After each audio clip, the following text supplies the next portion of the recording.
O propósito do eterno. Quem gosta de tomar notas, pegue seu lápis, seu papel. Quem trouxe lápis e papel? Levante a mão assim. Não tem nem metade das pessoas. A primeira coisa que eu queria dizer para vocês é: quando você vier para uma reunião, traga um lápis e um papel. Tem coisas que Deus quer falar com você. Você precisa anotar, depois você esquece. Em termos de roteiro, o roteiro dessa pregação já está disponível, Chuchu, no site. Está terminando de entrar online, já está no site, que é chamado discípuloscampinagrande.com.br. discípuloscampinagrande.com.br. E está sendo filmada, ela também será publicada para você tomar notas depois. Mas tem coisa que Deus vai falar pessoalmente com você.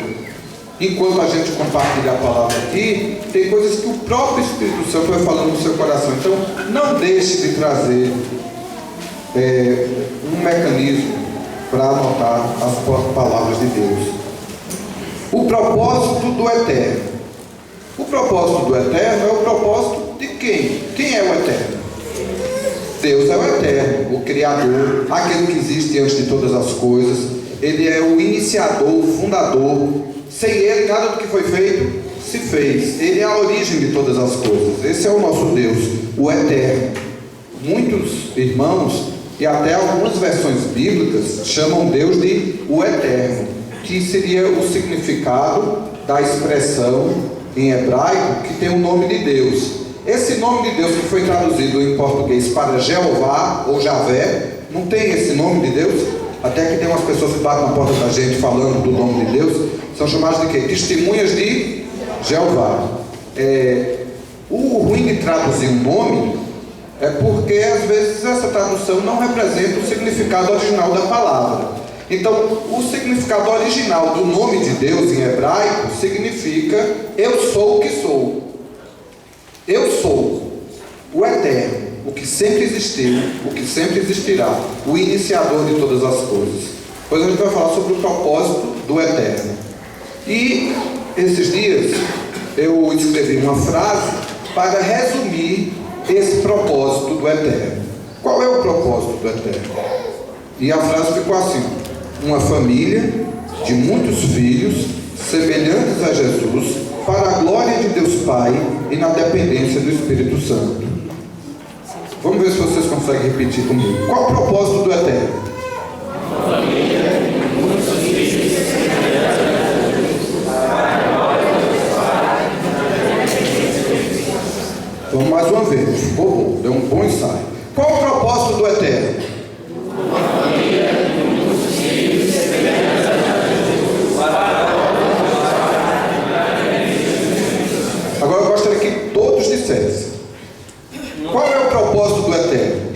Uma família de muitos filhos semelhantes a Jesus, para a glória de Deus Pai e na dependência do Espírito Santo. Vamos ler alguns textos da palavra hoje. O primeiro está em Efésios 1, de 9 a 14. André vai me ajudar lendo os textos. Você tome nota aí e lembre que todo esse roteiro vai estar disponível aí no site.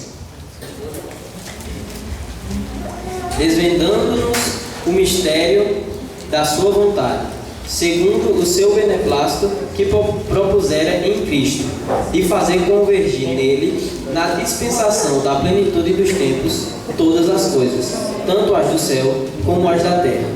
Nele, digo, no qual fomos também feitos herança, predestinados segundo o propósito daquele que faz todas as coisas, conforme o conselho da sua vontade, a fim de sermos para louvor da sua glória. Nós, os que de antemão esperamos em Cristo, em quem também vós, depois que ouvistes a palavra da verdade, o evangelho da vossa salvação, tendo nele também crido, fostes selados com o Espírito Santo da promessa, o qual é penhor da nossa herança, até ao resgate da sua propriedade, em louvor da sua glória. Então, esse texto diz que tem um propósito, e usa uma palavra muito diferente aí. Qual é uma palavra aí que você nunca leu ela, a não ser na Bíblia? Beneplácito significa o seguinte, ó, boa vontade. Significa assim, quando você faz uma coisa com gosto. Lembra quando a gente manda um menino fazer uma coisa, o menino vai? Você diz, menino, deixa de má vontade, não tem isso. Beneplácito é o contrário disso. Beneplácito é quando você diz assim, ei, toma R$1, vai comprar um pirulito pra tu ali, menino. Como é que o menino vai? Vai saltitando, né? Então, esse beneplácito é quando a pessoa faz uma coisa com entusiasmo. E quando Deus fez a gente, Ele fez assim, com beneplácito, fez com boa vontade, fez com entusiasmo, fez com muita vontade de fazer. E Ele fala também nesse texto que é em Cristo, nós esperamos em Cristo. Tem expressões nesse texto como predestinado, que foi decidido antes de tudo. Então tem um propósito, uma definição prévia. Deus não nos criou por acaso, Deus não nos criou de qualquer jeito. Deus nos criou com um projeto, com um propósito, com uma meta. E no texto também diz que é em Cristo e que diz que é em louvor da sua glória. Então todos os elementos dessa frase estão nesse texto, exceto a expressão família. Mas ele fala muito aí de convergir, fala de grupo, de coletividade, de todos nós juntos. Nós vamos ler outros textos também. Uma família fala da nossa unidade. Deus quer que a gente seja unido, que a gente seja amigo, que a gente ande junto, que a gente seja membro um do outro. Muitos filhos, porque Deus quer quantidade, Deus quer muita gente. Semelhantes a Jesus, porque Deus não quer um montoeiro de gente reunida. Deus quer gente que seja igual a Jesus, que seja a sua imagem e semelhança. Para a glória de Deus Pai, porque tudo existe para a glória de Deus Pai. Ele é o único merecedor de glória. A glória é toda dele, não dá mais para ninguém. Deus nos quer adoradores, quebrados, quedados. Isso que a gente fez hoje de joelho aqui, isso tem que ser o nosso dia a dia. Não pode ser ao som de uma bela canção, nem à maestria de uma pessoa. Tem que ser o dia a dia da gente, uma vida para a glória de Deus Pai. Eu me ajoelhei aqui dizendo, Senhor, que não apenas meu joelho se dobre, mas que meu coração se dobre, que eu me humilhe diante de Ti, de Tua mão. Essa deve ser a nossa atitude. Esvaziamento, humilhação, para que Ele cresça e que a gente diminua. E na dependência do Espírito Santo, porque nada desse propósito será executado por nossa própria força, por nossa própria capacidade. Tudo depende do Espírito Santo. Então nós vamos estudar sobre esse tema, lendo alguns textos. O primeiro grupo de textos que eu vou ler é sobre a existência de um propósito. Efésios 3:11. Segundo o eterno propósito que estabeleceu em Cristo Jesus, nosso Senhor. Então existe um eterno propósito, que o texto está dizendo, segundo o eterno propósito que estabeleceu em Cristo Jesus, nosso Senhor. O propósito é uma meta. E é engraçado essa meta, esse projeto, porque a palavra em grego para propósito é a mesma palavra para maquete. Quando uma empresa quer fazer um grande edifício e vender os apartamentos, o que é que ela faz lá no shopping? Faz uma maquetezinha, bem bonitinha, não faz? E apresenta ali, ó. E diz, é assim que vai ser. Não tem nada feito ainda, só o terreno que foi comprado. Mas está tudo ali no projeto. É uma apresentação prévia. A palavra grega para propósito tem esse significado. Uma das palavras, tem várias palavras. Algumas se referem à vontade, à decisão. E outras se referem a isso, à apresentação da vontade. Então Deus tem um propósito, tem uma meta, e Ele apresentou essa meta. Ele não a deixou oculta, Ele não a deixou escondida. Ele não foi fazendo, então vamos fazer como é que dá, para ver como é que fica. Outro dia perguntaram a uma liderança do nosso país qual era a meta para o ano. Ela disse, não, a meta não tem meta. Depois a gente vê se chegou na meta e dobra a meta. Isso não quer dizer nada, né? Foi uma expressão estranha, essa expressão, né? Deus não é assim. Deus tem uma meta, Deus tem um propósito. No verso 11 desse texto que a gente acabou de ler no início de Efésios 1, o que é que diz o verso 11 do Efésios 1? Nele, digo, no qual fomos também feitos herança, predestinados segundo o propósito daquele que faz todas as coisas, conforme o conselho da sua vontade. Esse versículo é o que tem mais palavras para dizer a mesma coisa. Porque o conselho de Deus, a vontade de Deus, a deliberação de Deus, o propósito de Deus e o fato de ele ter decidido antes, que significa predestinar. Pré significa antes. E destino é onde você vai chegar. Então Deus traçou o destino de onde Ele quer que a gente chegue antes. Antes da fundação do mundo, Deus já sabia o que Ele queria. Não é por acaso. Não é por acaso. Então a maior mentira do diabo, e divulgada nos livros de ciência, divulgada pelos canais de divulgação de ciência, é que o mundo surgiu por reações químicas, por ações físicas aleatórias.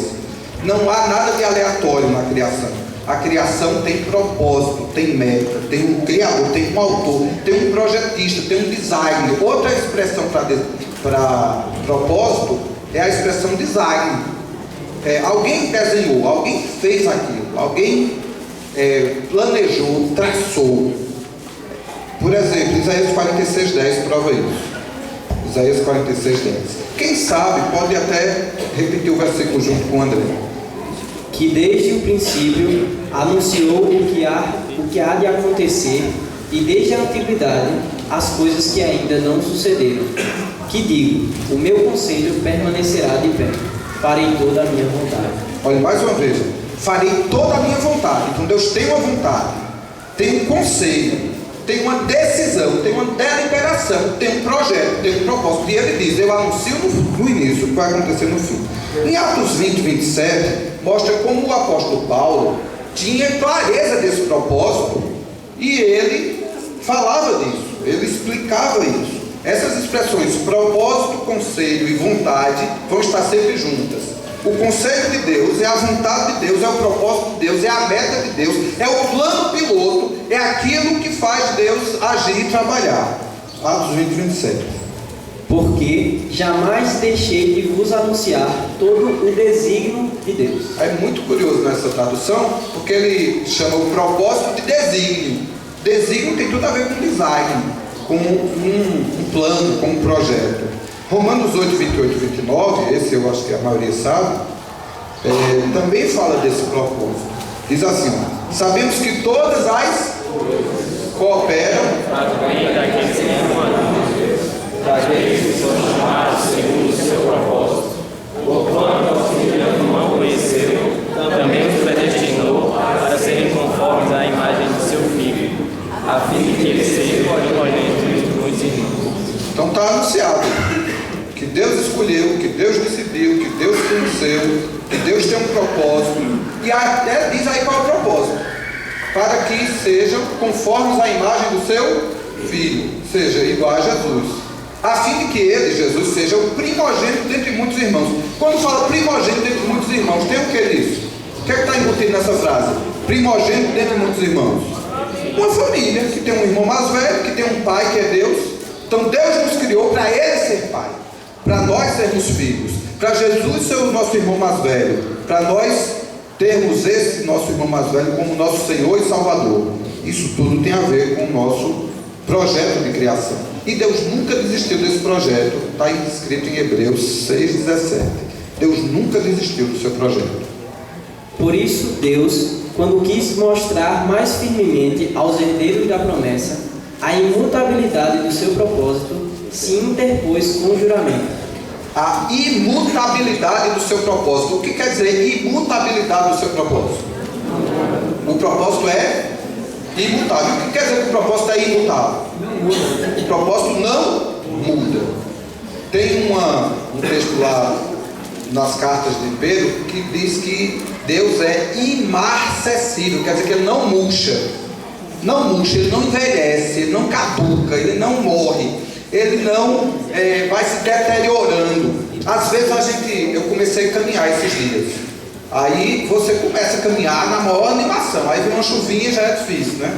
Aí o tênis começa a arranhar o pé. Algumas coisas vão acontecendo no meio do caminho e você vai murchando, definhando. Daqui a pouco você caminha mais nada, né? Quem começa uma dieta, é fácil começar.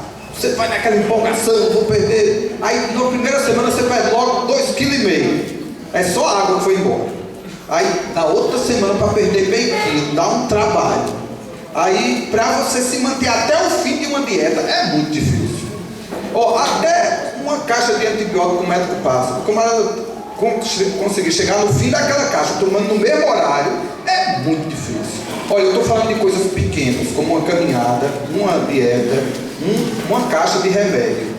Mas há séculos e séculos e séculos, Deus nunca mudou de ideia. Deus nunca desfaleceu do seu plano. Deus nunca desistiu de você nos dias mais difíceis, no dia que você foi um traíra, no dia que você estava andando contra Ele, no dia que você foi inimigo dEle, no dia que você fez tudo diferente do que Deus queria que você fizesse. Ele não desistiu de você, Ele não desanimou, Ele não perdeu a força, Ele não murchou, Ele insistiu. O propósito dEle não muda. E para estabelecer esse propósito, Ele mandou Cristo. Cristo é a única esperança do cumprimento desse propósito. Quando Deus criou Adão como filho de Deus. Lá em Lucas, na genealogia de Jesus, diz o nome do pai de Jesus, do avô de Jesus, do tataravô de Jesus. Quando chega lá em cima, aí diz que aquele menino chamado Sete era filho de Adão, e Adão era filho de Deus. Deus criou Adão para ser seu filho. Deus criou Adão para cumprir esse projeto através de Adão. Adão pecou, Adão fez tudo errado, e ele fez, imagine uma forma feita para fazer bolo. Aí a forma caiu no chão e ficou toda amassada. O que acontece com os bolos que são feitos depois que a forma está amassada? Os bolos vai sair tudo o quê? Amassado. Deformado. Pois Adão foi a primeira forma que Deus fez. Quando Adão caiu, a queda de Adão deformou essa forma. Os bolos saem tudo diferente do projeto original. Aí Jesus veio, e Jesus é uma nova forma. E a gente nasce de novo. E a gente nasce de novo nessa nova forma que é Jesus. E a gente começa uma vida nova a partir dessa nova forma. É Jesus a nova esperança. Jesus a nova forma. Jesus veio para restaurar o propósito. Jesus veio para corrigir o que estava errado. Jesus veio para destruir as consequências do pecado. Jesus veio para refazer tudo novo. Ele é a esperança de um projeto que nunca mudou. Por isso ele morreu, para nos resgatar da morte. Por isso ele ressuscitou, para nos dar sentido da vida.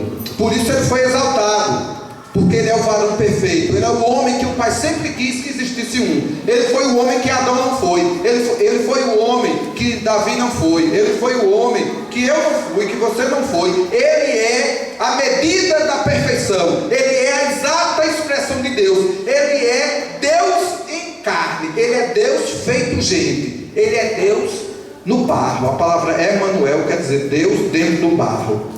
Ele é Deus invasado. Ele é Deus aqui na terra. Ele é Deus com olho, com perna, com braço. Ele é Deus amando na prática, na rua, no dia, abraçando, beijando, curando. Esse varão perfeito é o nosso modelo, é o nosso herói, é a nossa forma. Ele está lá nas alturas, sentado à destra do Deus Todo-Poderoso. E ele é o primogênito de uma família nova, de muitos filhos criados para ser a sua imagem e semelhança. Então, quando Jesus veio à terra, ele se apressou em fazer duas coisas. O que é que Jesus fazia quando ele passava pelos locais? Ele começou anunciando uma coisa. O que foi que ele anunciou? Ele chegou anunciando o Evangelho. A palavra Evangelho quer dizer o quê? Boas novas. Então tem uma boa nova, uma novidade. Qual é a novidade? Deus não está zangado com você. Deus não quer condenar você. Deus quer te salvar. Jesus disse: eu não vim para condenar, eu não vim para julgar, eu não vim para ser servido, eu vim para servir. E vim para dar a vida em resgate de muitos. E eu vim para buscar e salvar o que estava perdido. Então Jesus veio com essa mensagem. Você pode mudar, tem jeito para você. Então eu queria dizer, tem jeito para você, para o seu pai, para a sua mãe, para a sua vizinha, para o seu amigo, para um desconhecido. Tem jeito para o cara que você encontra na rua, drogado, ferido. Tem jeito para a prostituta, tem jeito para o bandido, tem jeito para o político, tem jeito, quase sinônimo, mas tem jeito para todo mundo. Tem esperança, essa esperança está em Jesus. Jesus é a esperança de uma vida nova. Essa é a novidade que Jesus andou pregando. E aí, ele manifestava isso com poder, um poder que não vinha dele. A Bíblia diz: como Deus ungiu,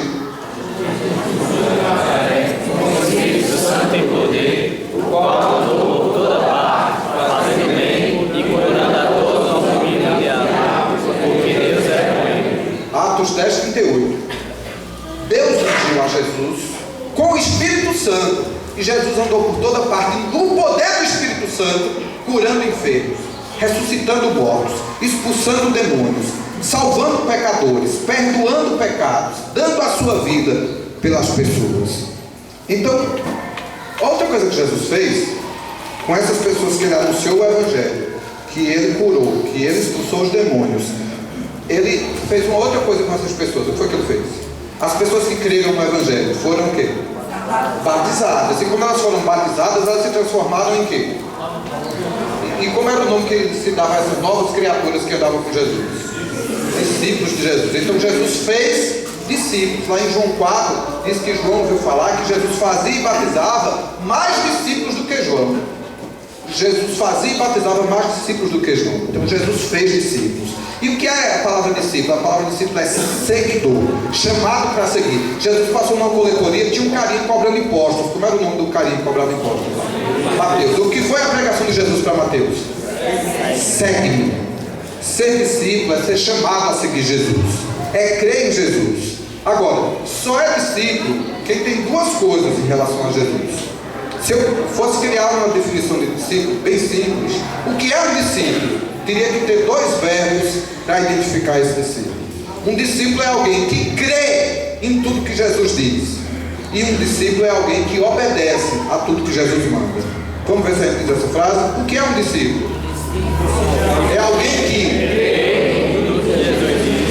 que obedece. Todo mundo junto. O que é um discípulo?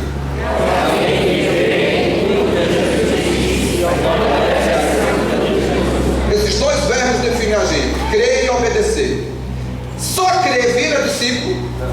Não, a Bíblia diz que o diabo crê, e daqueles que se tremem todinho. O diabo crê e estremece, mas ele obedece? Ele é mentiroso, pai da mentira, desde o início, que ele é desobediente. E existe um espírito, um demônio, que atua dos filhos da desobediência. Está escrito lá em Efésios 2. Jesus foi obediente. Jesus é exemplo para nós. E nós precisamos ser obedientes. Mas só uma pessoa obediente também não vira discípulo. No militarismo tem muita gente obediente. Tem pessoas que são tão amedrontadas, tão temerosas, que elas são obedientes. Mas isso não é um discípulo. Um discípulo é alguém que crê. Então nós precisamos pensar nisso. Lá em Hebreus 11:6 fala um pouco sobre a necessidade de crer. Hebreus 11:6. De fato, sem fé é impossível agradar a Deus, porquanto é necessário que aquele que se aproxima de Deus creia que Ele existe e que se torna galardoador dos que o buscam. Então, sem fé é impossível agradar a Deus. Fé é crer. Eu creio em Deus. Eu creio em Deus. Eu creio na obra dele. Então, Jesus disse muita coisa. Jesus disse que você é sal da terra, que você é a luz do mundo. Disse que Deus amou o mundo. Então Deus ama você. Disse que Ele deu a vida por você. Então, se você pegar na Bíblia tudo que a Bíblia diz sobre quem você é, você se torna um discípulo, em primeiro lugar, crendo no que a Bíblia diz que você é. Então, disso dá para criar uma frase simples. A frase que diz assim: eu sou o que a Bíblia diz que eu sou. Eu li isso num para-choque, num caminhão, é muito bonito. Eu sou o que a Bíblia diz que eu sou. Diga isso comigo. Eu sou o que a Bíblia diz que eu sou. A palavra que Pega deu para vocês ainda há pouco em cima do Salmo 91. Ele leu o que a Bíblia diz que você é. Que você habita no esconderijo do Altíssimo, e a sombra do Onipotente te protegerá. 1000 cairão de um lado, 10.000 do outro, mas tu não serás atingido. Você precisa fazer o que com esse versículo? Crer. E qual é a tentação do nosso inimigo? O que é que ele vai tentar fazer como enganador? Dizer mentiras. O que foi que Deus disse a Eva? Não coma dessa árvore. No dia que você comer do fruto dessa árvore, certamente você... O que foi que a serpente disse? Certamente não morrerás. Então, o inimigo de nossas almas, ele nega o que Deus disse. Então Deus diz: você é mais que vencedor. O diabo diz: você não vai conseguir. Cabe a você crer no que Cristo disse ou crer no que o diabo disse. Se você crê no que o diabo diz, você é discípulo do diabo. Se você crê no que Cristo diz, você é discípulo de Cristo. Você precisa crer no que Cristo diz. E você precisa dizer a seu respeito, e a dizer a respeito dos teus filhos, e a dizer a respeito dos outros o que Cristo diz que Ele é. Então você tem que chegar para as pessoas na rua e dizer: você é amado por Deus, você é salvo, Jesus deu a vida por você, você é uma bênção. Você tem que chegar para o seu filho e dizer: meu filho, você é santo, você é uma bênção, você vai crescer, você vai perseverar, você vai vencer o mundo. A palavra dos discípulos precisa ser uma palavra que inspira fé, que inspira o ato de crer. Ele crê e expressa para os outros aquilo que é. Se você nascer de novo, você vai entrar no reino de Deus, você vai ser batizado, você vai ser liberto do poder dos demônios, do espírito que atua nos filhos da desobediência. Você vai obedecer, você vai ser uma nova criatura, você vai vencer as drogas, você vai ser um bom pai, você vai ser um bom filho, você vai ser uma boa esposa. A Bíblia diz que eu sou e eu creio nisso. Isso é a primeira parte de que se faz um discípulo. Metade da matéria-prima para fazer um discípulo é fé. E nós temos que gerar palavras de fé. E a pessoa que ouve e crê, Jesus uma vez disse: se pregar o evangelho a toda. E quem crê? Quem crê for batizado será salvo. Ainda diz um monte de sinais que vão seguir aos que creem. Só que a segunda coisa de que se faz um discípulo é da obediência. 1 Pedro 1,14 fala como é que são os filhos do reino de Deus. Como filhos da obediência, não vos amoldeis às paixões que tinhas anteriormente na vossa ignorância. Como filhos da obediência, isso é o que nós somos hoje, filhos da obediência. Não vos amoldeis, amoldeis é tomar a forma. Eu tinha uma forma antes que eu herdei de Adão, que era pelas minhas paixões, concupiscências, desejos, vontade. Eu não tenho mais vontade. Qual foi o objeto que Jesus me deu quando me chamou para ser seu discípulo? Que objeto eu ganhei quando eu me converti? Uma cruz. Uma cruz. Não uma cruz de madeira, não uma cruz de prata, não uma cruz para carregar no peito. Mas Jesus disse assim lá em Lucas 14, 27: e qualquer que não tomar a cruz e vier após mim, não pode ser meu discípulo. Quem quiser seguir após mim tem que negar a si mesmo, tomar a cruz, perder a vida e renunciar a tudo. Todos os que nasceram de novo em Cristo Jesus tomaram uma cruz.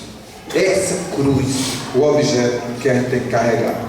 Porque todo dia eu tenho que acordar e me lembrar: eu sou um crucificado, eu não tenho mais vontade. Um crucificado é morto. Quem fica pendurado na cruz morre. Jesus não aguentou nem 6 horas na cruz.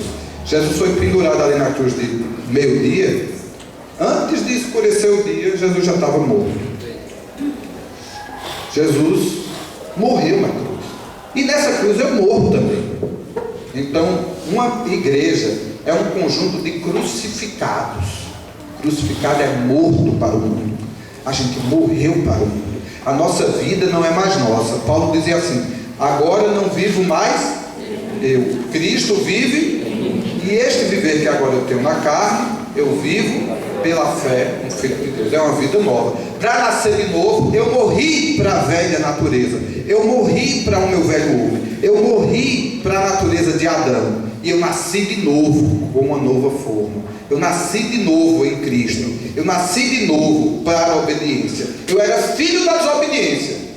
Efésios 2 diz: o espírito que atua nos filhos da desobediência. Mas agora 1 Pedro diz: eu sou filho da obediência. E como filho da obediência, eu não vou mais me moldar às paixões que eu tinha antes. Eu sou nova gente, eu sou nova criatura. Eu nasci de novo. Diga isso: eu nasci de novo.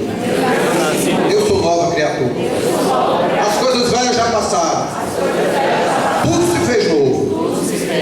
Isso tem a ver com 2 coisas, gente: com crer e obedecer. Você tem que tomar posse pela fé de tudo que a Bíblia diz que você é, e você tem que obedecer a tudo que Jesus manda. Então Jesus mandou amar, ame. Jesus mandou servir, sirva. Jesus mandou dar outra face, dê outra face. Jesus mandou ser hospitaleiro, seja. Mas Jesus disse que você é uma bênção, que você é salvo, que você é sal, que você é luz, que você é amado. Creia e tome posse pela fé de tudo que você é em Cristo. Sem essa cruz a gente não consegue. Eu tenho que me lembrar disso todo dia, porque vai ser difícil ser uma família, vai ser difícil ganhar outros para essa família ser bem grande. Vai ser difícil ser semelhante a Jesus. Vai ser difícil viver para a glória de Deus Pai. Vai ser difícil trocar o governo da minha vida pelo governo do Espírito Santo. Vai ser difícil. Impossível para quem não tomou a cruz. Tomar a cruz é a matéria-prima, é o pré-requisito, é a coisa mais importante para quem quer ser um discípulo. Eu tenho que crer. No meu coração tem dois objetos, um trono e uma cruz. Quando você acorda, Jesus está lá no trono. Sobrou o que para você? Mas Jesus é muito educado. Se você disser, ei Jesus, deixa eu sentar aí, esse lugar é meu, o que é que Jesus vai fazer? Jesus não fica ali à força não, Jesus. Aí sobrou o que para Jesus? Jesus toma a cruz. Você está crucificando de novo Jesus e sentado no trono. Quem está no trono do teu coração? É o seu eu? Você faz o que você quer, o que você acha, o que você sente. Suas ações e decisões dependem do teu hormônio, do teu humor, da tua raiva, da tua disposição, da tua força, da tua capacidade, ou depende do Espírito Santo? Você é um discípulo de Jesus porque você tomou a cruz e porque você recebeu o Espírito da vida de Jesus dentro de você. Quem está no governo e quem está no controle vai se manifestar. Se o teu eu está no controle, você vai manifestar Adão e Eva, e diabo, e carne, e pecado, e mentira, e ódio, e rancor, e indiferença, e inveja. São as obras da carne.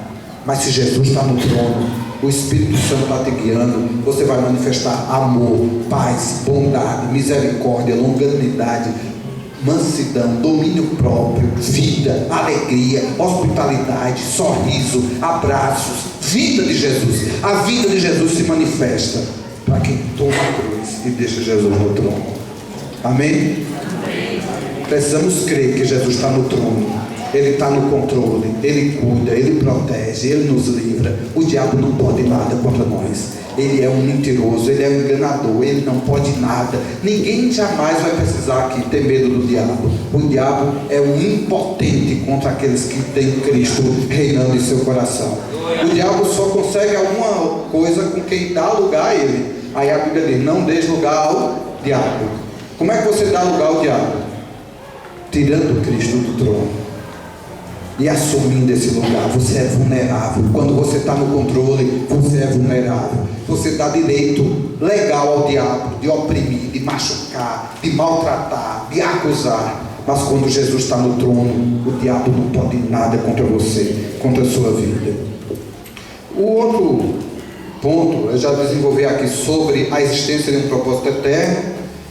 O segundo ponto que eu acabei de desenvolver foi sobre o nosso chamado a ser discípulo. E o terceiro ponto aqui, eu vou entrar mais fundo aqui, na expressão para a glória de Deus Pai. Nós somos discípulos para a glória de Deus Pai. Nós somos uma família para a glória de Deus Pai. Nós seremos muitos filhos para a glória de Deus Pai. Nós somos igreja para a glória de Deus Pai. Efésios 1:12, o que diz?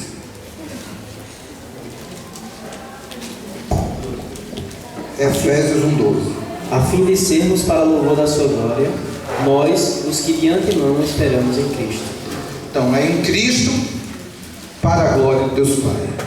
Filipenses 2:11 tem uma coisa curiosíssima sobre a obra de Jesus, é que até a exaltação de Jesus, o que fala sobre isso? E toda língua confesse que Jesus Cristo é o Senhor, para a glória de Deus Pai. Até a exaltação de Jesus é para a glória de Deus Pai. O Pai é o merecedor de toda a honra, de toda a glória. E Romanos 15:7. Portanto, acolhei-vos uns aos outros, como também Cristo nos acolheu para a glória de Deus. Cristo nos acolheu para a glória de Deus. E você vai acolher um ao outro para a glória de Deus. Você vai ser família para a glória de Deus. Você vai viver para a glória de Deus. Você vai ser discípulo para a glória de Deus. Para a glória de Deus e tomar a cruz tem tudo a ver. Porque é Ele no trono. A glória de Deus não é só você ficar dizendo glória, glória, glória, glória, glória. Não, isso não é isso. glória de Deus. Porque você pode estar dizendo glória, glória, glória, cheio de inveja, cheio de rancor, cheio de amargura. Você sai do momento de glória, glória, glória, glória, para ferir, para machucar, para maltratar. Isso não é a glória de Deus. A glória de Deus se expressa quando a vontade de Deus é feita. Jesus nos ensinou a orar para a glória de Deus. E ele disse assim: Pai nosso que está no céu, santificado seja o teu nome. Também tem o glória, glória, glória. Agora ele continua dizendo: venha o teu reino e seja feita a tua vontade aqui na terra, como é feita no céu. Assim como é feita no céu. Isso é a glória de Deus. É quando a vontade de Deus é feita na sua vida, na sua casa, no seu trabalho, na sua segunda-feira, no seu dia a dia. É feita na sua casa como é feita no céu. É o local onde Deus está no trono, onde Deus governa, onde o mal tem que sair, onde o pecado tem que ceder, onde a carne tem que morrer. Deus reina, Ele é glorificado. Tudo é para a glória dele, seja comer, seja beber, acordar, dormir, levantar, caminhar, para a glória de Deus, para a glória de Deus, para a glória de Deus. Se é para a glória de Deus, não é para o meu conforto, não é para a minha conveniência, não é do meu jeito, não é do jeito que eu quero, é para a glória de Deus. Então como é que a gente vai ser uma família para a glória de Deus? Nós temos que pagar um preço para ser uma família. Não é espontâneo e nem é fácil ser uma família.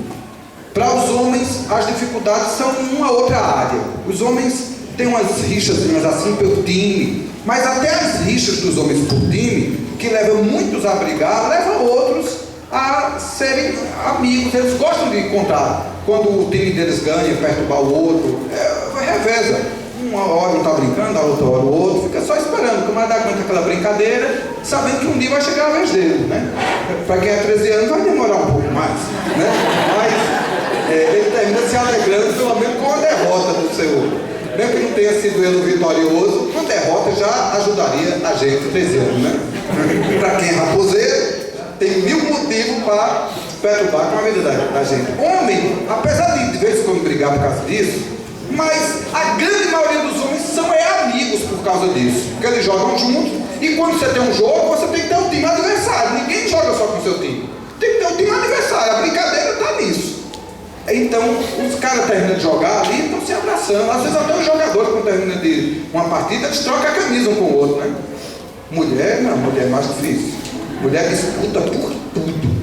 Mulher, quando ela chega numa reunião, até na reunião, quando a mulher chega, ela joga assim, com a cabeça assim, né? Mulher fica com raiva de outra, por causa do tom de voz, da cor do batom, da blusa que usou, do jeito de sorrir, da altura. Mulher é espinhoso para relacionar, viu? Mas elas também têm coisas muito benéficas. Elas naturalmente são mais carinhosas, elas se abraçam mais, cuidam mais uma da outra. Quando elas são amigas para valer. Uma ajeita o cabelo da outra, empresta a roupa. É difícil você ver um com a roupa do outro, né? Mas mulher, é muito fácil você ver uma mulher. Ei, mulher, me empresta o teu vestido. No dia de casamento, lá em casa é tudo ligação. Ana que ela empresta o vestido da uma, empresta o vestido da outra, não sei o quê. É aquela confusão, empresta batom, empresta maquiagem. Às vezes se junta tudo numa casa só para se arrumar. Então existem coisas que são mais fáceis naturalmente e tem coisas que são mais difíceis. Mas não está na nossa carne, não está na nossa espontaneidade. Deus não depende nem do jogo de futebol, nem do batom da mulher para ser essa família. Essa família vai existir na dependência do Espírito Santo e para a glória do Deus Pai. Se é para a glória do Deus Pai, então é a minha conveniência. Então eu queria comentar uma frase. Quem deve procurar quem? É o discípulo que deve procurar o discipulador ou é o discipulador que deve procurar o discípulo? Quem deve procurar quem? Quem feriu deve procurar para pedir perdão ou quem foi ferido deve procurar para perdoar? Qual é a resposta certa para essa pergunta? Quem deve procurar? Se a glória de Deus é o que está em voga, se a minha cruz eu tomei, a única resposta para essa pergunta é uma palavrinha bem pequenininha. É a palavra eu. Eu vou renunciar. Se eu sou discipulador, eu procuro meu discípulo. Se eu sou discípulo, eu procuro meu discipulador. Se eu sou companheiro, eu procuro. Se eu sou vizinho, eu procuro servir. Eu que vou servir, eu que vou perder. Se alguém me feriu, eu vou lá pedir perdão. Se eu feri o outro, eu vou lá pedir perdão. A iniciativa é minha, porque é a glória de Deus. Não é assim, se ele vier, se os irmãos me procurassem. Tem gente que chega a ser ridículo, você sabia? Tem gente que acorda de 5 horas da manhã para ir trabalhar. Aí quando chega na hora de ir para a igreja, se não tiver carona, eu não vou não. Isso é ridículo. Para sua conveniência, você não se atrasa. Para a glória de Deus, você perde. Dá para ir andando, acorda de 4 da manhã, vai andando. Kinder, eu estou colocando você no foco. Se você é que tem um carro, acorde mais cedo para buscar os irmãos. É você que está no foco. Essa palavra nunca serve para o outro. Nunca dê essa palavra para o outro. Essa palavra é para você. É para você. Quando a glória de Deus é o nosso tema, não é minha conveniência, não é do meu jeitinho, não é do jeito que eu quero, não é na hora que eu quero, é para a glória de Deus, é para a glória de Deus e para o meu esvaziamento, é para a minha humilhação. Aí, gente, qualquer situação é útil para a glória de Deus. Se Deus te deu recurso, é para a glória dele. Se Deus tirou o recurso, é para a glória dele. Se você está cheio de saúde, é para a glória dele. Se você está todo doente, é para a glória dele. Independente do que está acontecendo com a tua vida, todos os momentos da tua vida existem para a glória de Deus. Então a Bíblia diz: em tudo dê graças a Deus. Que sua vida, que suas palavras, tem um salmo que diz assim: que as palavras dos meus lábios e o meditar do meu coração sejam agradáveis a Deus. O nosso pensamento precisa ser agradável a Deus. A nossa atitude precisa ser agradável a Deus. Os nossos gestos precisam ser agradáveis a Deus. Deus é digno de toda honra, de toda glória, de todo poder. A vontade dele é que precisa ser feita. A minha vontade não importa. O meu conforto não importa. Para seguir Jesus, ele não me deu um sofá. Ele não me deu uma rede. Ele me deu uma cruz. E essa cruz eu tomo para que ele fique no trono. É ele. Um rei no trono, tem gente que fica mais assim, ó. Não é? Aquele povo do lado, com as folhas de palmeira, fazendo assim, ó. Outro chega com uma bandeja de uva. Quem está no trono está sendo servido, amado, adorado. Quem chega para conversar com o rei, se ajoelha diante dele. É assim, quem está no trono. Você quer ser bajulado, paparicado, buscado, servido. Saia desse trono, saia desse lugar de conforto, saia para servir. Você foi chamado para ser servo, você foi chamado para seguir a um Deus Todo-Poderoso e ser servo dele, sendo servo dos outros. O texto que acabou de ser lido foi assim: portanto, acolhei-vos uns aos outros, como também Cristo nos acolheu para a glória de Deus. Como foi que Cristo nos acolheu? Lavando os pés de Pedro. Aí Jesus diz assim, e dos outros discípulos: sendo eu Senhor e Mestre, eu vos lavei os pés, também vós deveis lavar os pés uns dos outros. Esse ambiente de acolhimento para a glória de Deus, não é se ele for simpático, se ele te der retorno. Isso é bonito na pregação, mas você vai na casa de uma mulher, aí ela lhe trata mal. Aí você vai na outra semana, ela faz uma pergunta indelicada. Porque mulher, quando quer ser indelicada com a outra, você acabou de cortar o cabelo, né, está se sentindo até jeitosinha, aí a pessoa faz: quem cortou teu cabelo? Ela fica com um olhar assim amarelo, né? Ela não diz nada e diz tudo, né? Ficou meio curto, não foi? Né? Eu deixaria 3 dedinhos a mais, né? Então aí você vai, se esforça, na outra semana você leva um bolo. Ele tem alergia a glúten, né? Então, tudo que você faz, você só encontra do outro, às vezes,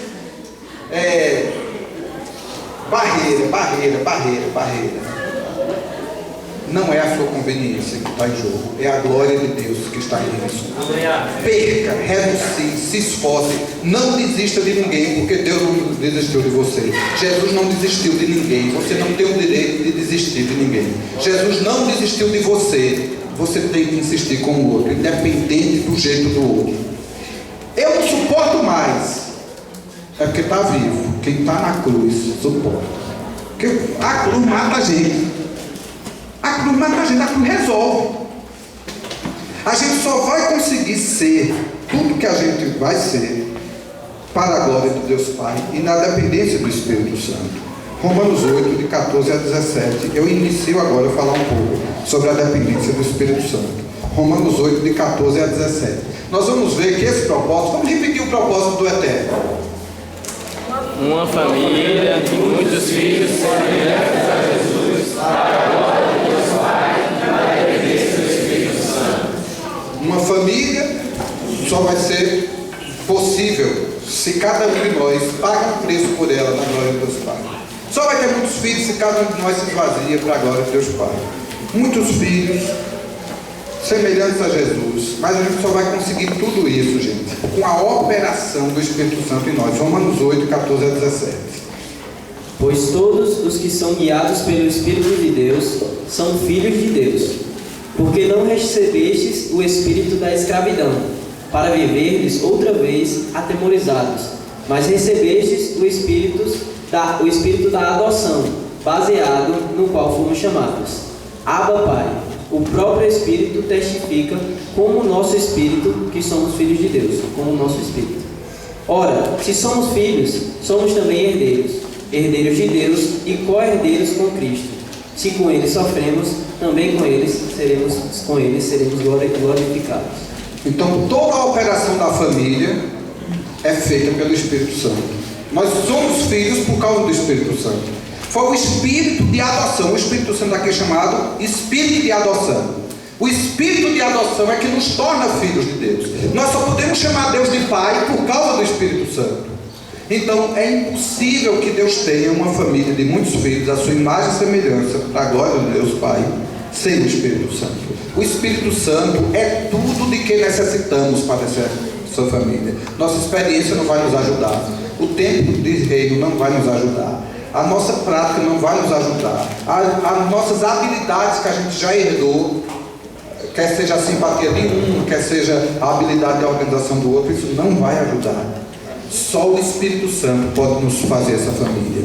A gente vai precisar de dois tipos de coisas do Espírito Santo. Os dons do Espírito Santo vão nos dar o poder de fazer a obra que Jesus fez. Jesus, a gente falou no início, andou por toda parte, fazendo bem, curando pessoas, expulsando demônios, batizando discípulos. A gente só vai conseguir curar pessoas, batizar discípulos, expulsar demônios. Daqui a pouco vou trocar. O cara vai expulsar os discípulos, curar os demônios. Ela se empolga, vai dizendo as coisas muito rápido, termina dizendo errado, né? Mas eu disse bem certinho. A gente só vai fazer o que Jesus fez na dependência do Espírito Santo. Com os dons do Espírito Santo, a gente vai fazer a obra de Jesus. A gente só vai executar a obra de Jesus pelo Espírito Santo, através do Espírito Santo, com a manifestação dos dons do Espírito Santo. Agora, gente, o que é que a gente precisa crer? Lembra que um discípulo tem que crer? É que o Espírito Santo já foi dado. Você recebeu o Espírito Santo. Você tem o Espírito Santo. Diga isso para a pessoa que está do seu lado. Você tem o Espírito Santo. O Espírito de Deus habita em você. O Espírito que dos mortos ressuscitou a Cristo habita em você. Você pode fazer a obra de Jesus. Amém? Quem crê nisso? Gente, nós podemos sair daqui para fazer o mesmo que Jesus fez. A gente pode sair daqui para curar enfermos, para expelir demônios, para ressuscitar mortos, para pregar o evangelho do reino, para reconciliar pessoas com Deus, para batizar pessoas. A gente pode sair daqui para fazer a vontade de Deus, a obra de Deus, porque não depende de nós, não é o meu jeitinho. Não é porque eu sou ou não sou tímido, não é porque eu sei ou não sei falar. Jesus até uma vez disse assim: quando você for falar, não tenha medo.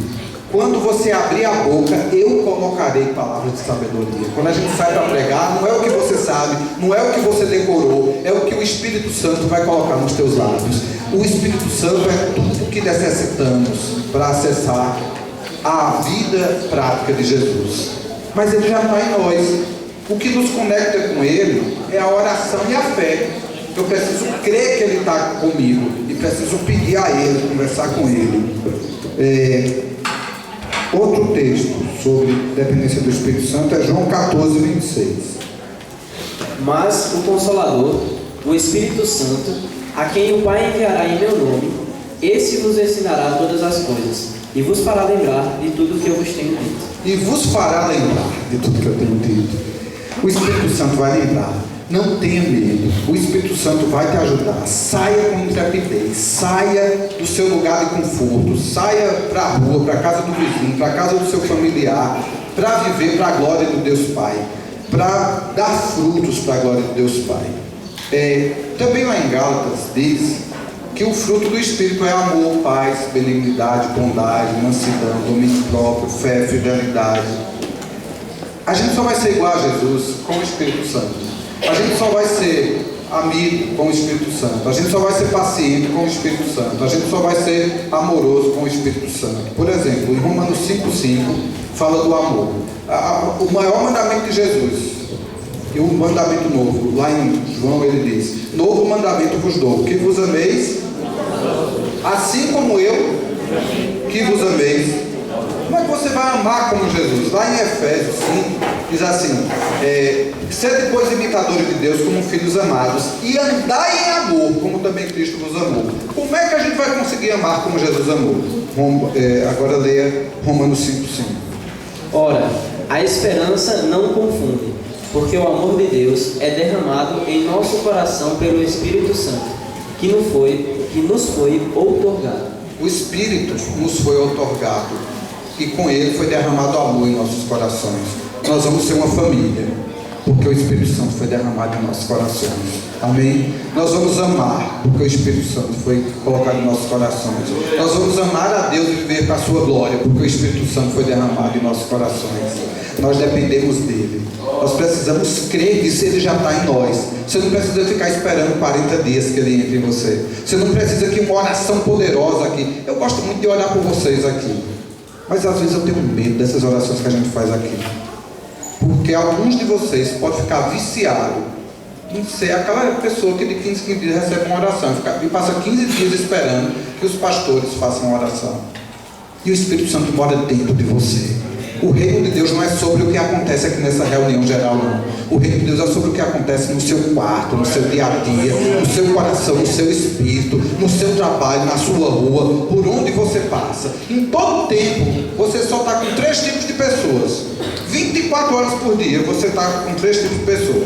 Primeiro é quando você está sozinho. Quando você está sozinho, você está de verdade só? Você está com quem? Ali já tem uma multidão, é o Pai, o Filho, o Espírito Santo, o anjo do Senhor que acampa ao redor dos que eu temo e o livra. E em espírito você pode estar orando por todo mundo. Então, quando você está sozinho, você é chamado a orar, a louvar a Deus, a glorificar a Deus, a bendizer a Deus, a ter pensamentos agradáveis a Deus. Isso é a sua missão quando você está só. Mas você pode estar com os irmãos. E quando você está com os irmãos, você é chamado a quê? A servir, a amar, a compartilhar a palavra. Olha o versículo que diz lá em Colossenses 3,16: habite a palavra de Cristo, instruí-vos e aconselhai-vos mutuamente. Então, quando você está com o irmão, você tem muito o que fazer e muito o que não fazer. Ele diz: não murmureis, não falei mal um dos outros. Então, você encontra com um irmão, em vez de falar mal do outro, fala bem de Jesus, honra teu irmão, profetiza para ele. Encha do Espírito Santo no seu coração. O Espírito Santo está no seu espírito. Encha seus lábios do Espírito Santo. Deixe fluir o Espírito Santo da sua vida, com louvor, com alegria, com salmos. Então, queridos, nós dependemos 100% do Espírito Santo para ser tudo o que Deus quer que a gente seja. Vamos entrar agora na família. Deus quer que sejamos uma família. Efésios 2,19 fala dessa família. Assim, já não sois estrangeiros e peregrinos, mas concidadãos dos santos e sois da família de Deus. 2,19 foi. Vocês agora são da família de Deus. Você não é mais estrangeiro nem peregrino, mas concidadão dos santos e da família de Deus. É isso que nós somos, da família de Deus. Marcos 3, de 33 a 35, conta uma história que todos vocês conhecem. Lembra que uma vez Maria e os irmãos de Jesus foram buscar Jesus? Aí, quando chegaram lá, a casa estava cheia de gente e deram um recado para Jesus: tua mãe e teus irmãos estão lá fora. Qual foi a resposta de Jesus? Minha mãe e meus irmãos? Aí apontou assim, ó: eis aqui minha mãe e meus irmãos, são aqueles que fazem a vontade do meu Pai. Então nós somos a família de Jesus, aqueles que fazem a vontade do Pai, aqueles que não vivem mais para si mesmo. Lá em Efésios 3, de 14 a 19, também fala dessa família. Efésios 3, de 14 a 19. Por esta causa me ponho de joelhos diante do Pai, de quem toma o nome toda a família, tanto no céu como sobre a terra, para que, segundo a riqueza da sua glória, vos conceda que sejais fortalecidos com poder, mediante o seu Espírito no homem interior. Amém. E assim, Habite Cristo no vosso coração, pela fé, estando vós arraigados e alicerçados em amor, a fim de poderes compreender com todos os santos qual é a largura e o comprimento, e a altura e a profundidade, e conhecer o amor de Cristo, que excede todo o entendimento, para que sejais tomados de toda a plenitude de Deus.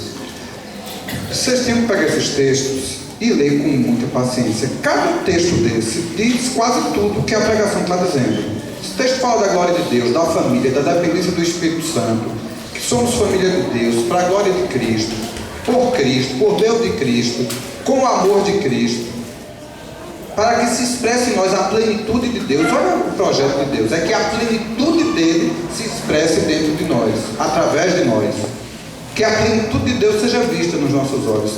Ana Gaetana, semana passada, estava em Barbalha, e ela foi pregar para uma menina que ela é filha de Seu Fogueira e irmã de Léo, que é um discípulo lá em Barbalha. Aí quando Ana foi falar de Jesus para ela, ela disse assim: Ana, você não precisa me falar de Jesus não, eu moro com ele, eu moro do lado dele. Léo passa Jesus o tempo todo, a vida de Léo passa Jesus. Já pensou uma irmã incrédula dar esse testemunho? Que coisa linda, né? É isso o projeto de Deus, expressar Jesus através de nós, expressar a plenitude de Deus através dos nossos sorrisos, olhares, dos nossos abraços, do nosso serviço. Gente, qualquer coisa pode ser especial para a glória de Deus, para ser família de Deus. Então, você chega numa feira e você pode só pensar no que você gosta, mas você pode pensar nos seus irmãos. Vou fazer isso para fulano, vou fazer isso, não é? Para ser uma família existe de amor. O que move uma família é o amor. Uma família tem laços genéticos que unem, mas também tem desavença na família. Tem irmão que é intrigado um do outro. Tem irmão que não fala com o outro não. Então existe riscos de uma família não estar bem, não estar unida. Mas a família de Deus, ela é unida pelo Espírito Santo. Esses dias a gente estava conversando no presbitério sobre duas irmãs que, pela lógica, uma devia ser discipuladora da outra, mas ambas têm reservas uma com a outra. E aí a gente estava se perguntando como presbitério se deixava elas como discipuladora ou não. Enquanto eu estava pensando sobre aquilo, elas não deram certo como companheira, estima-se que não vai dar certo como discipuladora. Aí eu tive uma ideia, vamos criar uma junta nova na igreja, é a junta da inimizade. Essa irmã agora vai ser de uma nova junta, ela é inimiga da outra. O que a Bíblia diz sobre como a gente deve tratar o inimigo? Se o teu inimigo tiver fome, você faz o quê? Se ele tiver sede, se ele te fizer dar uma amiga, vai com você. Se ele tiver, pega a tua capa. Pensa uma junta boa, a gente podia ser tudo inimigo um do outro. Bastava que a gente fosse tudo inimigo um do outro, para a igreja ser uma bênção. A gente não precisava ser discípulo, nem discipulador, nem amigo, nem uma família, porque é tudo inimigo. Faça o que Jesus ensinou a fazer com o inimigo, porque quem aqui tem fome de vez em quando? Eu mesmo tenho. Tem de comer essa criatura, tem de beber, né? Tem uma aguinha, tem um suquinho de graviola, um buzinho, um buzada, né? Se alguém pedir uma coisa para o outro, ei, faz um favor, vá ali, fica aquela pessoa me pedir de novo, porque não adianta abrir a casa para aquela pessoa não, que ela exagera, né? Se eu mostrar meu guarda-roupa, ela vai querer usar meus vestidos tudinho e ainda volta com cadinha de suvaqueiro, né? Ela não precisa ser sua irmã, sua amiga, sua discípula, bastava ela ser sua inimiga para você cumprir o mandamento de Jesus. Deixe levar a capa, deixe levar a túnica, ande 2 milhas, dê a outra face. É fácil, porque eu tomei a cruz, porque eu vivo para a glória de Deus, porque o amor de Deus foi derramado em meu coração pelo Espírito Santo. Eu sou um discípulo de Jesus, eu estou na cruz e Jesus está no trono, eu creio em tudo que Jesus disse e obedeço a tudo que Jesus manda. Se somos discípulos, nós seremos essa família, para a glória de Deus Pai. Não é uma família para a gente dizer, nós somos a igreja, nós somos uma bênção, o nosso povo é joia. Não é para nós, não é para a gente se vangloriar, é para a glória de Deus, é para a glória de Deus, é para a glória de Deus, é para o meu esvaziamento, é para a minha humilhação, é para eu pagar mico, é para eu chegar todo feliz para dar assim na pessoa e a pessoa passar para ali. Como é que chama isso? Ficou no vácuo. Fiquei no vácuo, como dizem os jovens, né? Pague mico, fique no vácuo, mas não desista de ninguém. Nós não podemos desistir de ninguém. Amém? Essa família precisa ter muitos filhos. Então nós vamos ler aqui alguns textos sobre muitos filhos. 1 Timóteo 2, de 1 a 4. Antes de tudo, pois, exorto que se use a prática de súplicas, orações, intercessões, ações de graça, em favor de todos os homens, em favor dos reis e de todos os que se acham investidos de autoridade, para que vivamos vida tranquila e mansa, com toda piedade e respeito.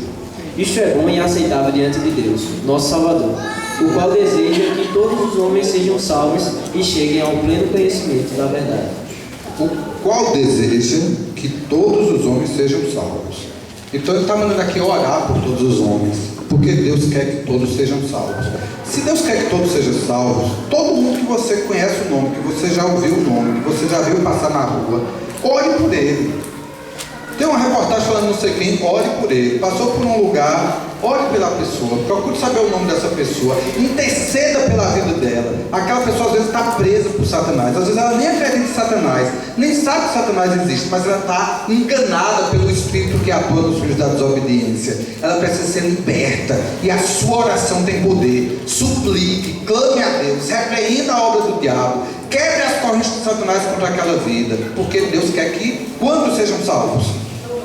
Todos. Não há ninguém sobre quem a promessa da salvação não valha. Deus não escolheu ninguém para a perdição, Ele escolheu todos para a salvação. Ele predestinou todos para a vida eterna. Marcos 16:15. E disse-lhes: ide por todo o mundo e pregai o evangelho a toda criatura. E Mateus 28, 18 a 20, quem sabe? Jesus aproximando-se, toda a autoridade, ide portanto de todas as nações, batizando-os em nome do Pai, do Filho e do Espírito Santo, e ensinando-os a guardar todas as coisas que vos mandei. E eis que estou convosco todos os dias até a consumação. Marcos 16 diz que era para pregar para toda criatura. E Mateus 28 disse que é para fazer discípulo de todas as nações. Quando você está só, você ora por ele. Quando você está com seus irmãos, chama o seu irmão para ir pregar para eles. E quando você está com eles, prega o evangelho para eles. Deus às vezes permite que a gente chegue num lugar. Ontem eu e Bega saímos com os pastores de Natal para compartilhar a palavra com eles. No meio do jantar, um deles teve uma alergia. A língua ficou meio inchada. Então a gente teve que ir para Santa Clara. E ficamos 1 hora ali na Santa Clara, de bobeira. De bobeira, vírgula, porque nós estávamos em família. A gente riu, a gente brincou. O rapaz que é vigilante noturno ali da frente da Santa Clara, eu procurei, perguntei o nome dele, Ricardo, falei de Jesus para ele. Tinha um advogado por ali que puxou o assunto com a gente. Era difícil de falar de Jesus, ele estava falando de política. Aí eu contei uma história do dia que eu preguei para Paulo Coelho. No meio da história sobre conversa, ele ouviu uma pregação sobre Jesus, achando que eu estava conversando sobre discurso e microfone e fala, né? A gente serviu alguém ali, carregou gente por ali. Sabe, tudo coopera para o bem daqueles que amam a Deus, daqueles que são chamados segundo o propósito. Não há situação ruim para o propósito. Toda situação coopera para o propósito. Toda situação é útil para o propósito. E como Deus quer que sejam muitos, como Deus quer que o Evangelho seja pregado para todos, a gente tem que... E Atos 1,8 ainda diz para que o Espírito Santo foi derramado no nosso coração. Atos 1,8. Acho que todo mundo sabe, mas... recebereis poder ao descer sobre vós o Espírito Santo, e sereis minhas testemunhas, tanto em Jerusalém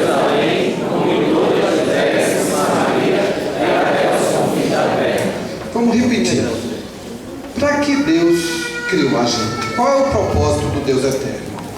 Uma família com seus filhos semelhantes a Jesus, para a glória de Deus Pai e a grandeza do Espírito Santo. Eu queria contar uma história para vocês. Na Bíblia, essa história está em 2 Reis 6 até 2 Reis 7:20.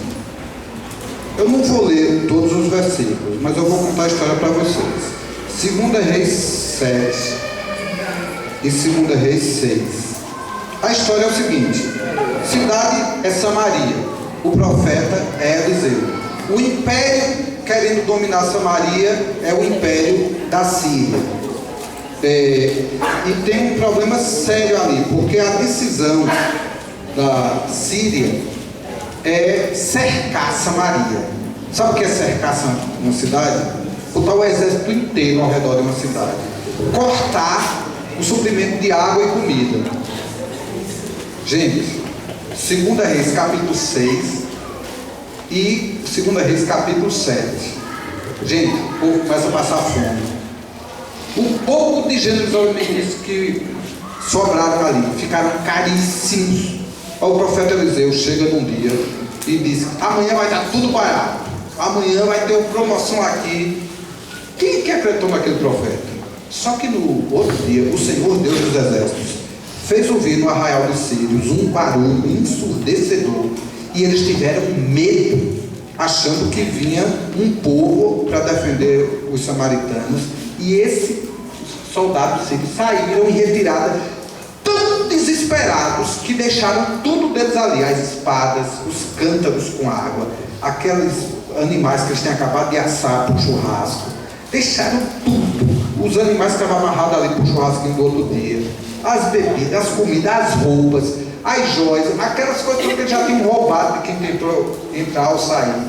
Muita arma, muito animal, muita comida. Saindo nas canelas, saíram desesperados.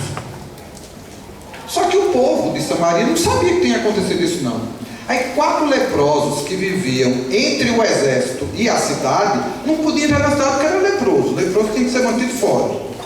E nem podia sair para pedir esmola, porque tinha que atravessar o exército, senão eles iam morrer. Então, nem ninguém entrava, nem ninguém saía.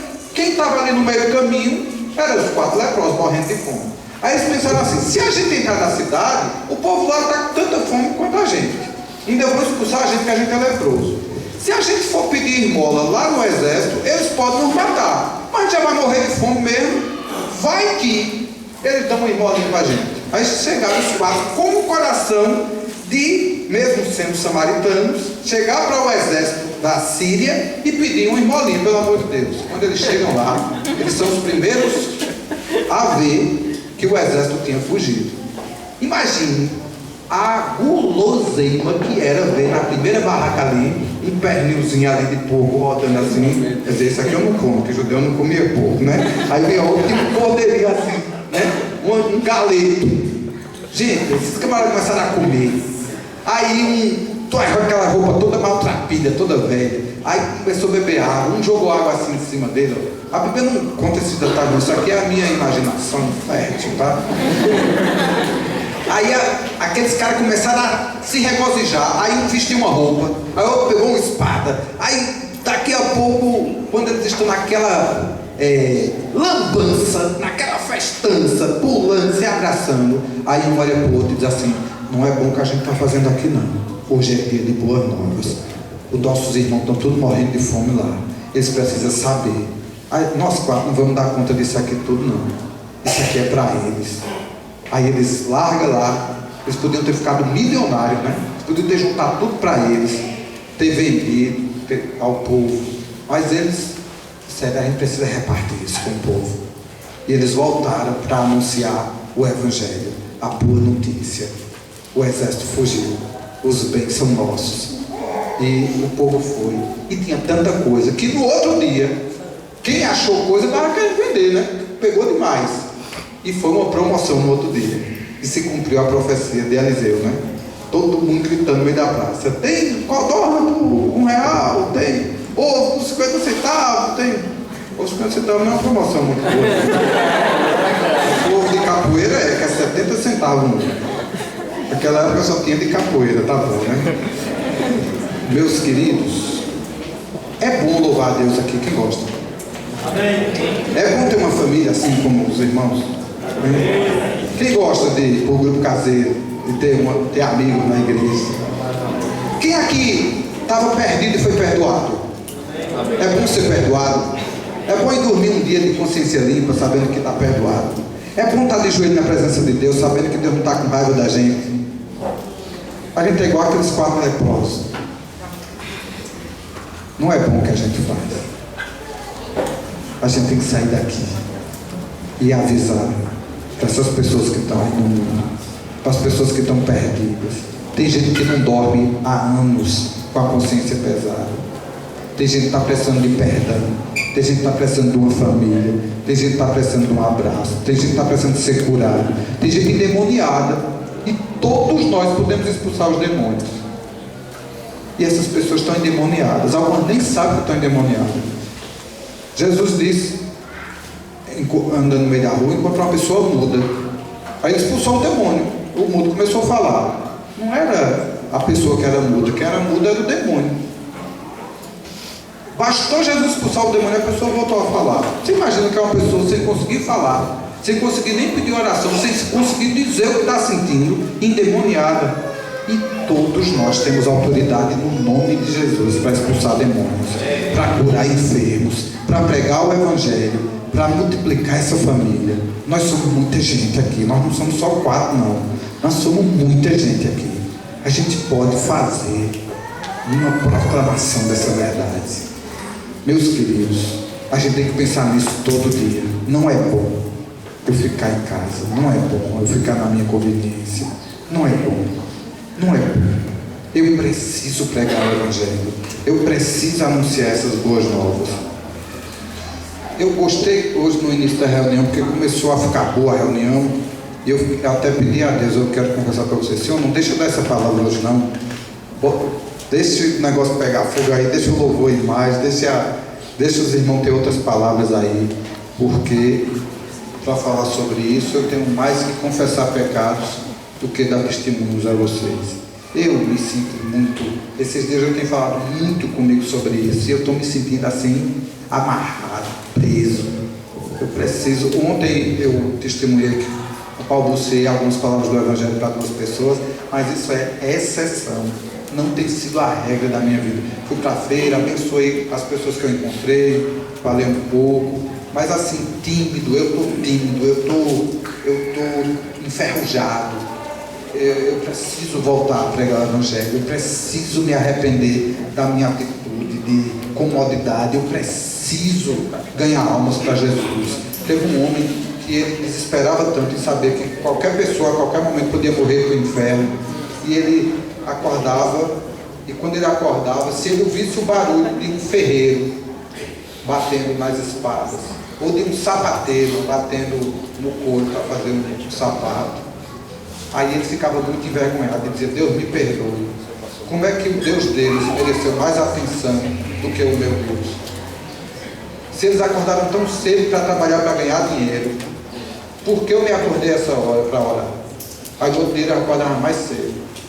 Aí eu orava, e depois saía para pregar o Evangelho. Aí ele dizia assim: Senhor, eu só volto para casa hoje quando eu ganhar uma alma para ti. E um ano todo ele lutava por isso. Eu quero uma alma todo dia, eu quero uma alma todo dia. No outro ano ele disse: Senhor, é pouco, eu quero 2 todo dia. E ele saía de casa para pregar o Evangelho. Primeiro orava. Depois saía para pregar a palavra. Teve dias, ele morreu no 4º ou 5º ano depois dessas campanhas. Já estava ganhando ali 10 pessoas por dia para Jesus, 5 pessoas por dia para Jesus. Ele se desesperava para pregar o Evangelho. Nós precisamos ter um coração assim. A gente não pode se alegrar em sermos poucos e bons. Eita, nossa igrejinha é pequenininha, mas é tão aconchegantezinha. Tem um pastorzinho assim, tão fofinho, tão bonzinho assim de abraçar. Tem outro que é tão assim, tem outro que é tão alegre, tem outro que é tão engraçadinho, né? Tem outro que é meio lésbico, que prega de vez em quando com Samuel.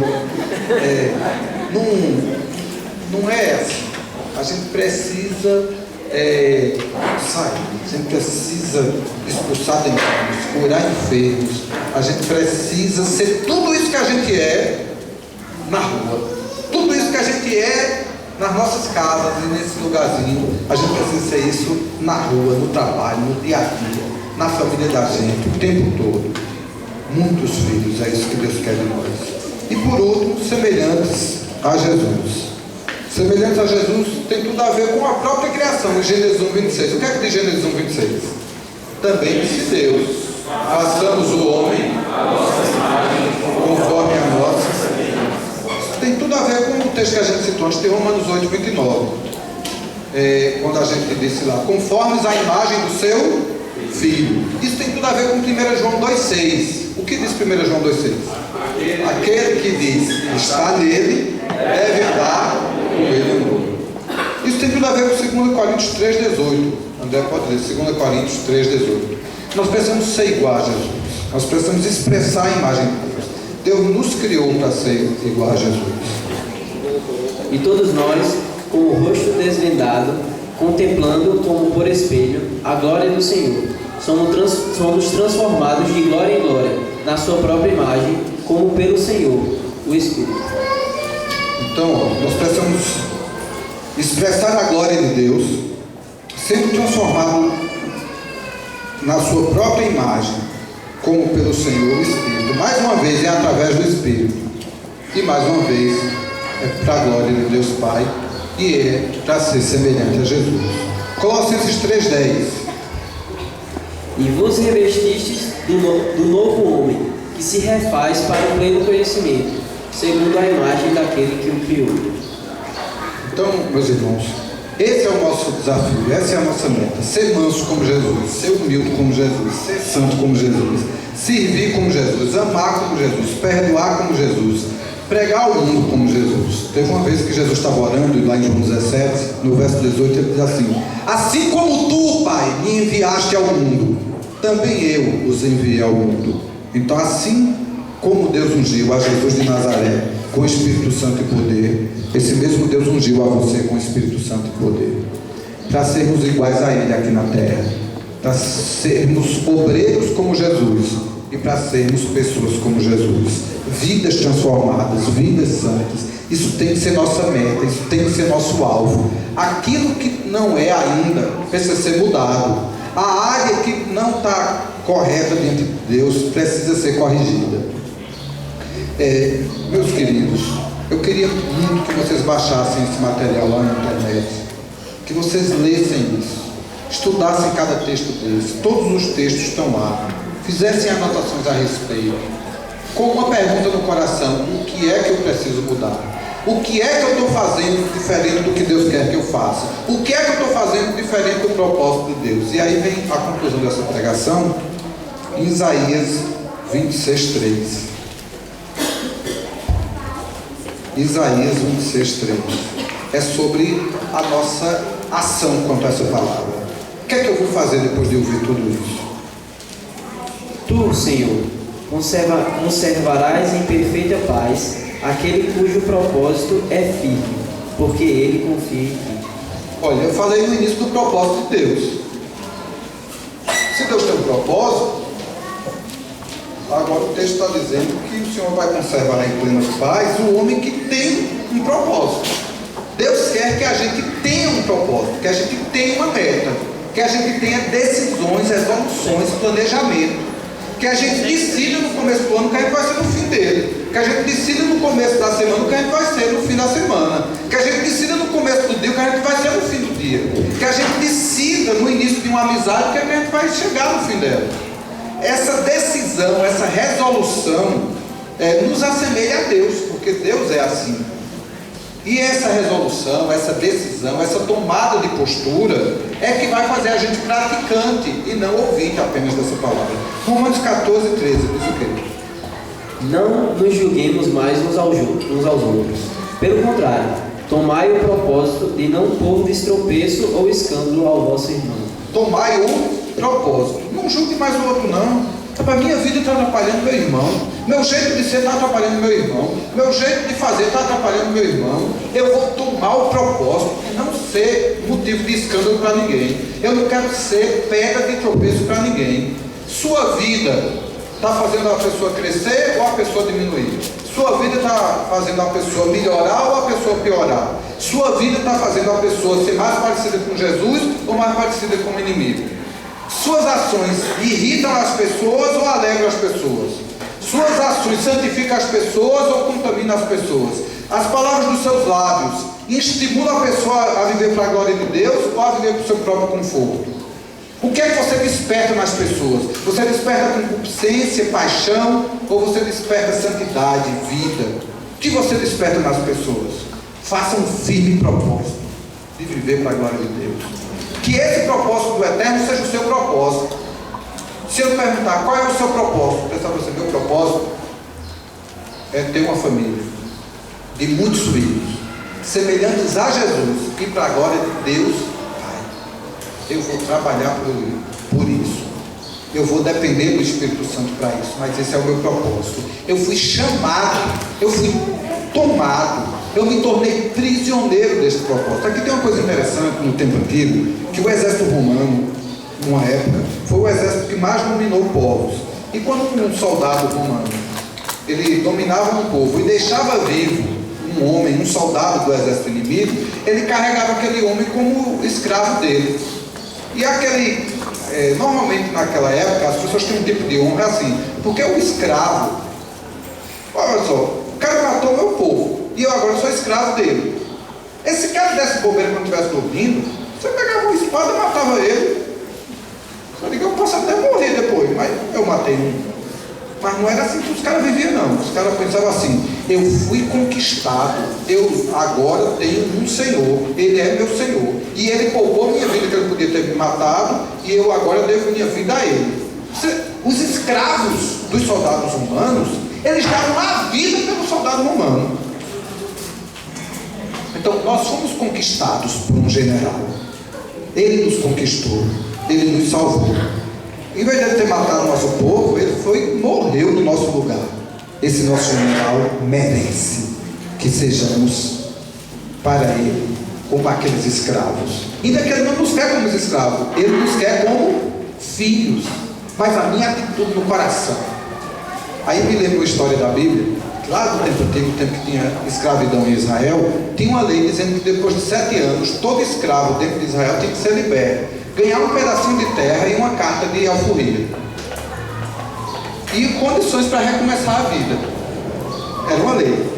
Mas muitas pessoas, quando completavam 7 anos e ele ganhava um pedacinho de terra e a carta de alforria, ele chegava para o antigo dono dele e dizia assim: eu não quero sair da tua casa não, eu tenho alegria na abundância da tua casa, dos teus rios de água viva eu quero beber para sempre, eu não quero minha alforria não, eu quero ser teu escravo para sempre. Perfura minhas orelhas. Eles iam para a porta da cidade, chegava dentro dos anciãos, e eles eram chamados de escravo livre, porque ele tinha o direito à liberdade, mas ele preferia ser escravo pela alegria de viver na companhia, na casa daquele senhor. Então não era um senhor opressor, não era um senhor que estava ali maltratando ele, era um senhor que ele trabalhava ali, mas ele comia dali, ele usufruía dali, ele vivia ali como uma família, ele não queria largar. Também tem uma música do pagode que diz assim: eu andei errado, eu pisei na bola, eu toquei quem eu amava por uma paixão, por uma ilusão, né? Aí o cara se arrepende, aí ele diz assim: quero, como é a volta do cara dessa música? Como é que ele diz? Eu troco a minha liberdade pelo teu perdão. Então imagine que nós andamos errado, nós pisamos na bola, nós trocamos quem nos amava, que era Jesus, por uma ilusão, pelo mundo, pelo pecado. E agora quando a gente se arrepende, a gente virou nova criatura, eu troco minha liberdade pela alegria do seu perdão. Eu sou seu escravo para sempre, Senhor. Fure minhas orelhas, eu não quero a liberdade, eu não quero o livre-arbítrio, eu não quero mais esse mundo, eu não quero o prazer desse mundo, eu quero te servir. Isso é uma decisão, isso é uma resolução, isso é uma tomada de atitude. 2 Timóteo 1, de 11 a 12. Nós precisamos tomar grandes e pequenas decisões. Decisões para uma vida, decisões para uma semana, decisões para um ano, decisões para uma semana, decisões para um dia. decisões firmes, propósitos firmes. Exemplo de um propósito firme: eu nunca mais vou tomar café antes de ler a Bíblia. Acho que o Chuchu fez um propósito assim, né? 5 capítulos. Se eu não ler 5, eu também não tomo café. Se eu acordar à tarde, no meu tempo de ler a Bíblia, eu saio sem tomar café. Propósito firme: eu nunca vou dormir sem antes orar. Eu vou considerar todos superiores a mim, onde quer que eu chegar. Eu sou aquele que serve. Todos os outros ali são superiores a mim. Decisões. Nunca vou falar mal de ninguém. Eu tomo pequenas decisões para cumprir o grande propósito. 2 Tessalonicenses 1, de 11 a 12. Por isso, também não cessamos de orar por vós, para que o nosso Deus vos torne dignos da sua vocação e cumpra com poder todo o propósito de bondade e obra de fé, a fim de que o nome de nosso Senhor Jesus seja glorificado em vós, e vós nele, segundo a graça do nosso Deus e do nosso Senhor Jesus Cristo. Olha só o que o texto está dizendo: que Deus vos torne dignos de sua vocação e cumpra com poder todo o propósito de bondade. Precisa ter isso, tem um propósito de bondade, um propósito de andar. Isso é 2 Tessalonicenses 1, de 11 a 12. Nós precisamos ter propósitos de bondade, propósito de estar bem, propósito de pregar o Evangelho. Olha o propósito desse irmão: eu nunca vou dormir sem ganhar uma alma para Jesus. Para ele ganhar uma alma para Jesus, você acha que ele pregou para quantos? Para que um se convertesse. Para quantos ele pregou? Eu vou sair de casa, eu só volto para casa quando eu curar uma pessoa. Para você curar uma pessoa, você tem que fazer o quê? Achar os doentes e orar, né? Tu está doente, vem cá, receba cura em nome. E tem que ser uma oração curta, porque é para orar para muita gente. Receba cura em nome de Jesus. Como é que você sabe que ele foi curado? Eu tenho que perguntar: parou de doer? Estava doendo, parou de doer, né? Se não, ore de novo. Vai orando, vai buscando até conseguir, né?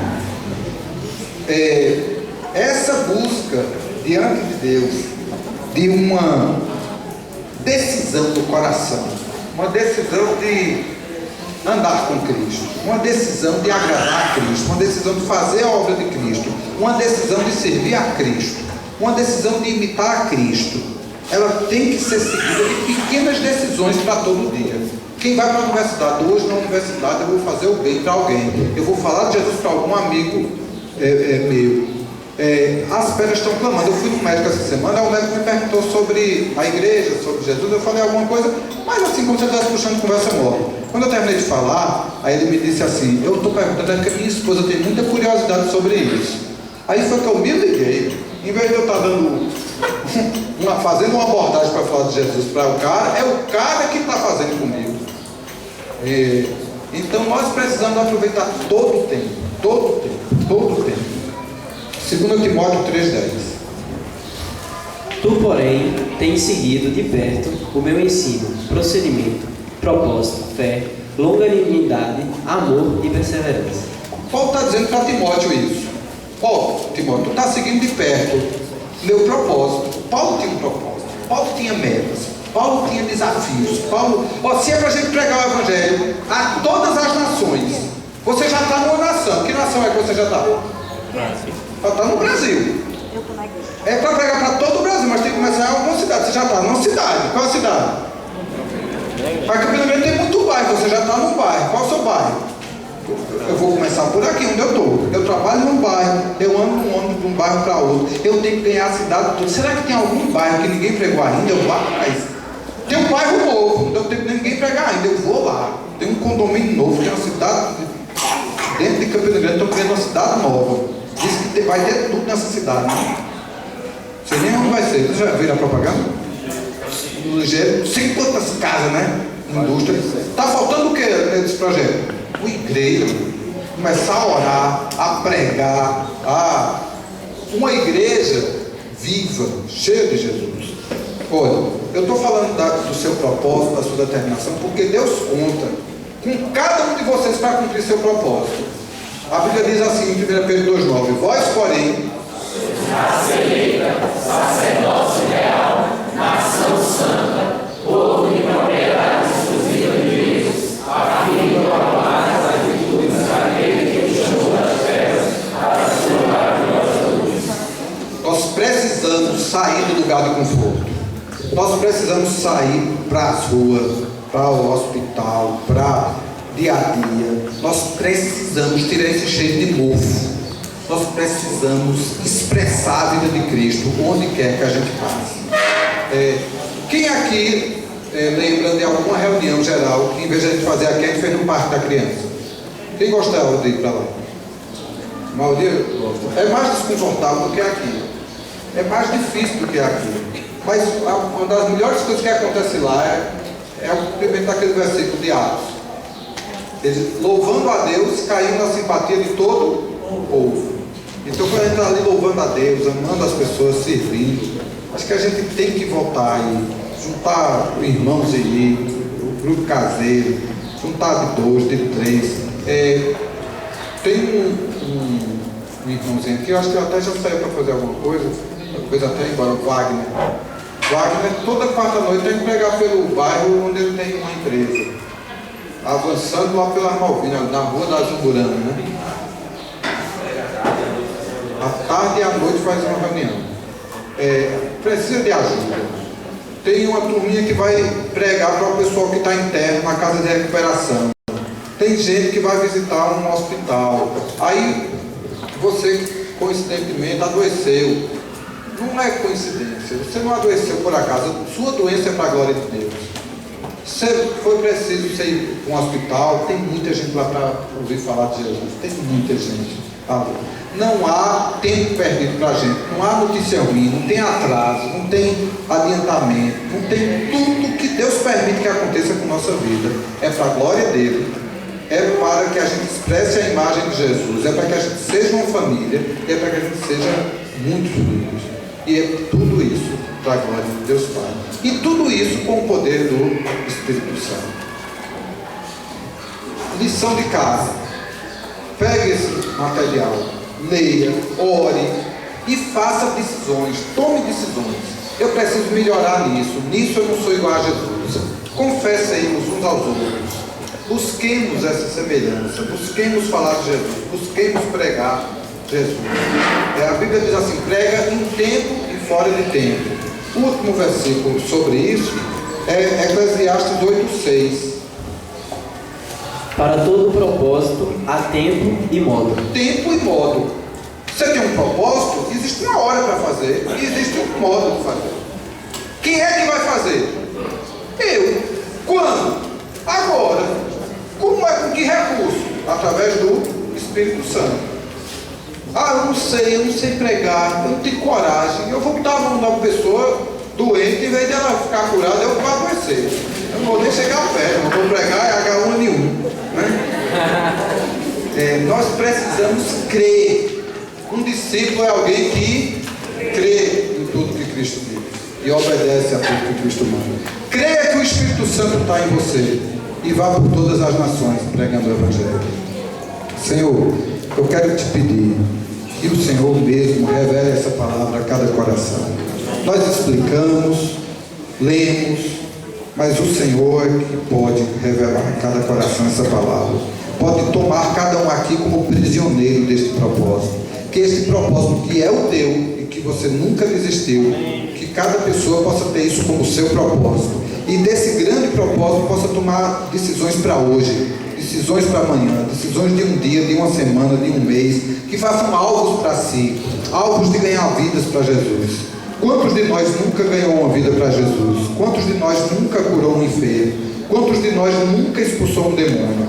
Quantos de nós nunca sequer lemos a Bíblia toda? Muda em nós aquilo que não te agrada. Muda em nós, Senhor. Que aquilo que as Escrituras dizem, que seja realidade na nossa vida, na nossa família, no nosso bairro, na nossa cidade. Senhor, tem uma multidão morrendo. Não é bom o que fazemos aqui. Nos dá o mesmo ânimo que aqueles leprosos tiveram, de sair pela cidade anunciando que o exército inimigo fugiu. O nosso general venceu a guerra. Toda pessoa pode ser livre. Toda pessoa pode ter os demônios expulsos. Toda pessoa pode ser curada. Toda pessoa pode ser renovada. Toda pessoa pode ser igual a Jesus.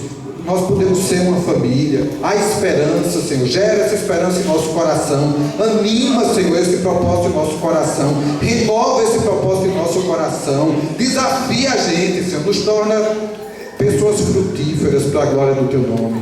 Em nome de Jesus. Amém.